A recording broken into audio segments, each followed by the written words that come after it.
Hi guys, my name is Lelasophia. I am an artist and fine jewelry designer. If you like contemporary fine jewelry, if you like luxury handbags, all things New York City and art, then I have some fun videos for you. You guys, first bag of 2026, okay? I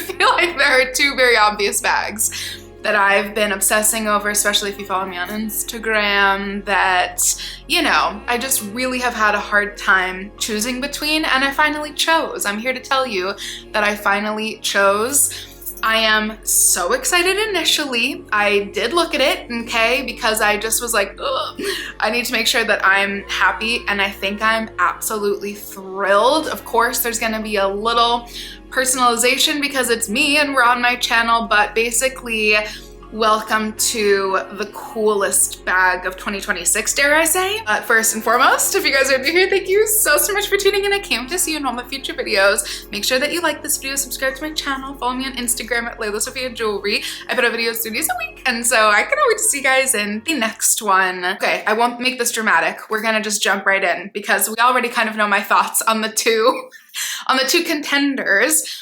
Again, if it isn't obvious enough already, I have just been dying over the row Marlowe 12. I'm gonna add in a bonus here, okay? The row Margot 12 has also just so deeply, incredibly heavily been on my brain. And also the row Peggy. And I just had a really difficult time. Woe is me. Insane. Again, for the purposes of everything that's going on in the world, this is insane. This is ridiculous. I'm insanely blessed, okay? But we're in fantasy land right now, aka yes, this is my real life, but we're using this as a form of functional escapism, or at least I will be. And so I had a tough time in fantasy land choosing between the Marlowe, the Margot, and the Peggy. I debated heavily. You guys gave me so much advice. You guys were so helpful. And I finally came to a conclusion literally 2 days ago. My Teresa, this is not an ad, is literally the best. I don't know how they're so amazing. I'm so grateful for them.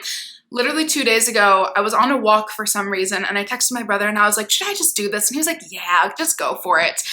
Eventually, I'll probably need all 3 of the bags that I just mentioned, and thank you. One of my friends already, who I spoiled it for, was like, you'll get them, okay, you'll get them. I needed a place to start. And essentially, with the bag that I did not go for, I don't know if this is gonna hint it to anybody, I just had a really hard time picking between the colors, and I know it sounds so stupid, but the one thing that I've majorly learned about myself over the last 3 years, especially like having you guys as an audience, being able to have this like incredibly brilliant, I would say, I call you guys brilliant, thoughtful, like legit focus group. I have 6,000 monthly people who watch my videos, like what? Focus group, just like angels, whatever you want to label you guys. The fact that I have so many amazing people helping me curate my bag collection is just a blessing. And one thing oddly that I've learned is that color matters almost more than anything to me. And I don't know why.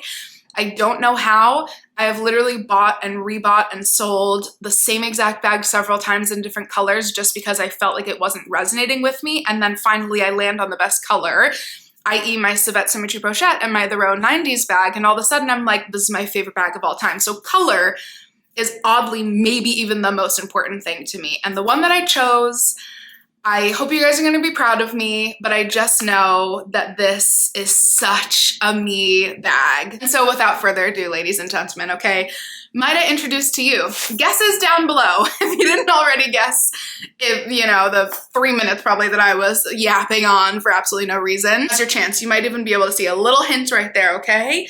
But I am introducing to you my The Row Peggy in the smooth saddle leather in black, okay? I am just as shocked as you guys.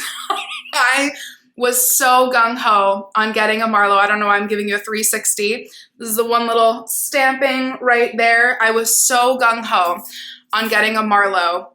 And for some reason, the one thing that I had not debated at all in my brain was that a Peggy in black would probably be perfect for my collection. That was one thing that I had in the back of my head the entire time that I was debating between a Marlowe and the very first, yeah, is this true? The very first time I saw the Marlowe 12, specifically the 12 in person, was at Bergdorf's, and I saw two, a black and the dark olive, I think, right next to each other. A beautiful, amazing client was buying the black grade Marlowe. I was completely like crashed her purchase. And underneath in the like little glass display, they had the Peggy's, and the amazing, amazing Bergdorf's sales associate who I work with, Devin, and all of the sales associates are so incredible, was like, just try it on. And I was like, okay, I guess so. The second I tried it on, I was like, nope, nope, nope, nope, nope, get this out of your brain, Sophia. This is perfect. It's too perfect. And since then, I was like, why am I stopping myself from getting the most perfect bag? I don't know. And so essentially, I don't know why it took so long, but for some weird reason, I was justifying away a bag that was too perfect. We're gonna stop that right here, right now for 2026 and beyond. I think that's something that I'm kind of learning about myself. And yeah, already I feel like it is not too perfect. It is literally, magically perfect. How redundant can one be? Okay, apologies that you're having to listen to me today when I'm clearly overly excited. I will give you a little tour, and then I'm gonna show you how I'm going to make my Peggy the lelasophia version, okay? And I think that's low-key maybe the best part. But essentially, the only thing, that's why I asked my one friend, thank you, girl on the Upper East Side, I love you so much, because it came and I was like, oh my God, she's perfect.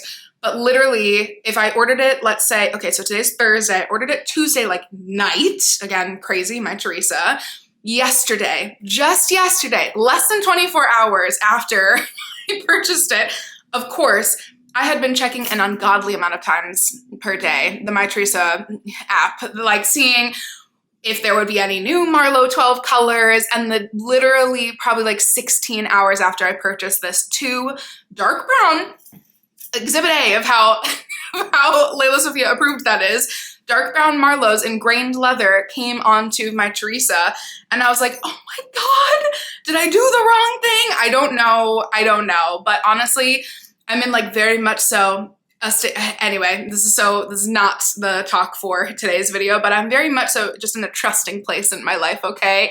And I was like, well, that must have happened for a reason. This is such a perfect bag. One day I'm sure I will own a Marlowe and maybe a Margot. 12 is such a perfect size, and I just am having like a bit of an identity crisis with color now, which is why it's so important to me, where all of a sudden my favorite bags in my entire collection are all black, which has never been the case before. And so I thought, why not try to let's not try to, you know, fit something in where I'd be forcing it, or I'd be having to like, again, force myself to love it. My perfect Marlowe might be smooth leather, and it might be the Mushio color, and that is a very expensive bag. So at the cool price of $2,900, which was quite literally basically the exact size of my credit that I have been building up on my Teresa, this Peggy is literal perfection. And I'm sorry to you guys who are probably new here. I'm sorry for yapping so much. That's me. This is me.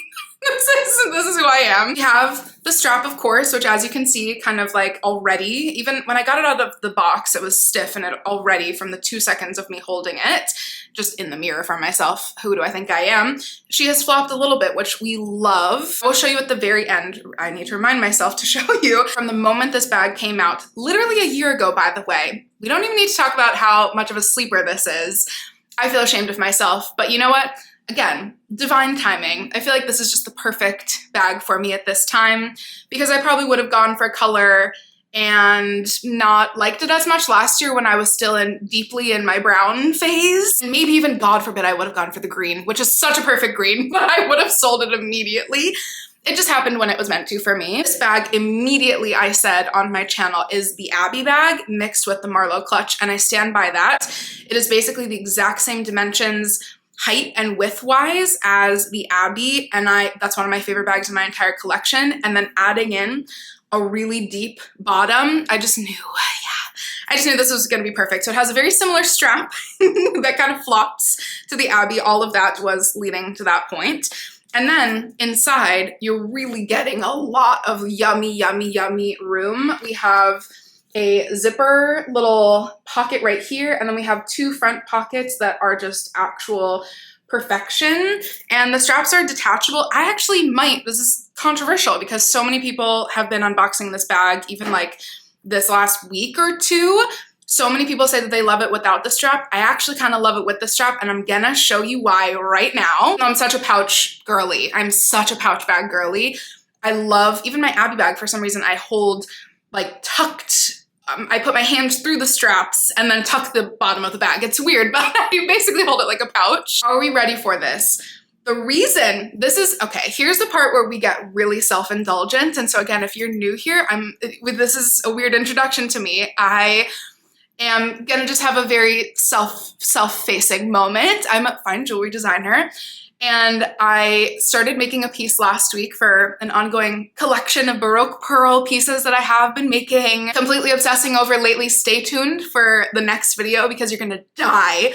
I show something that I just made that I teased on my Instagram, and I'm still not over it. I was making this as a bag charm and being like, I think I like subconsciously made this for the Peggy. This is the most perfect bag charm. So I basically made myself a bag charm to perfectly perch on the Peggy. First, I already knew I was going to add another Chinese knot tassel because it's become a weird little repeating motif of mine. I have one on my small park tote and on my Prada vintage satin evening bag. So just first and foremost, I don't know, but I think this looks pretty good.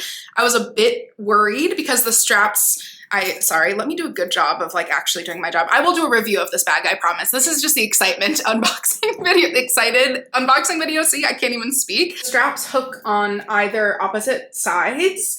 And so I was a bit worried about hanging a bag charm, but the magnet is so strong that it seems to be okay for the second that I tried it before filming. I indulged. So already I do think that the tassel makes it look so cool.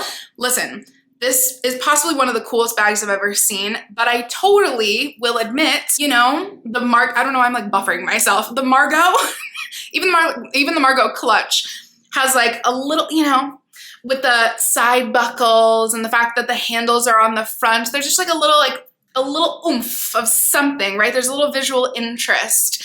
This, similar to my Abby, is such a simple bag that I see why, for some weird reason, it was a slow burn. And so for me, my most simple bags, aka I'm already repeating myself, the 90s and the park totes, are so simple that adding a charm, especially like a jewelry driven charm and a tassel onto it, this already is a different bag. Are we ready for, in my, again, apparently non-humble opinion, ready for the best part? It literally made for this bag. I literally just got this bag today. This is my lelasophia Jewelry Found Collection Baroque Pearl Cross. Brand new apparently to the entire collection. I'm going to use it as a bag charm. It will be the coolest necklace, like I mean, honestly, can you imagine? You could wear it as on your chest necklace as well, but like down below, large dangle necklace. Oh my God, iconic, but it's me. And that means that I'm gonna put a ridiculous gaudy cut to a picture of my Kelly metal jewelry charm on my bag. Okay, I have to play around with like where it's actually looped on to the tassel, but is this like low-key iconic? I'm sorry. This is insanity. I'm already obsessed with just like a little something. It's not like I'm over bag charms, but I really indulged a year and a half ago over the summer for some weird reason. Also just like I was, you know, we were going through some challenging times and bag charms made me happy for a little while, okay?